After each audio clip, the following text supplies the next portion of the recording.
They call this place a Cherrapunji of Maharashtra. Cherrapunji is the second wettest place on earth. It used to be the first, but now it's the second. And this valley earns that nickname. It receives over 7,000 millimeters of average rainfall every year.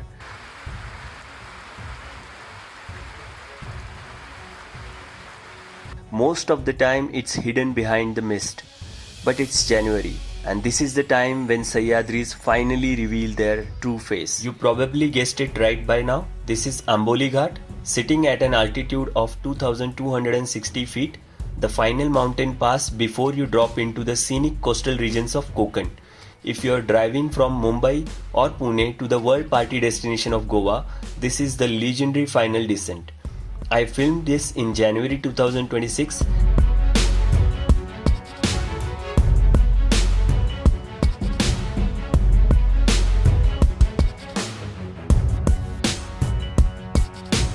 And as you can see, right now the roads are in excellent condition, smooth, wide and perfect for a scenic drive.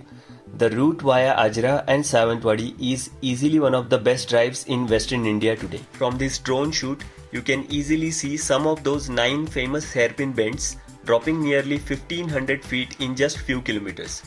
These are not just hills, they are ancient basalt rock layers formed millions of years ago by volcanic forces. While the monsoon hides everything in cloud and rain, the January sun reveals the Grand Canyon feel of the Sahyadri range, raw, massive and unforgettable. Up at this place in the mountains, you can easily feel the change in the air. The light gets warmer and suddenly you feel the pull of Konkan coast. This is more than just a road, it's a transition from mountains to the sea. And if you haven't already explored this route, next time when you are planning a trip to Goa, do try this route. And when you are on this route, don't just rush through. Take a moment to appreciate the engineering, the geology and the story carved into these turns. Amboli is known for its monsoon waterfalls and the greenery, but there is so much more to this place than just the rains. I am Peregrine Pixel, thanks for watching. And if you love travel, subscribe for more stories from the road.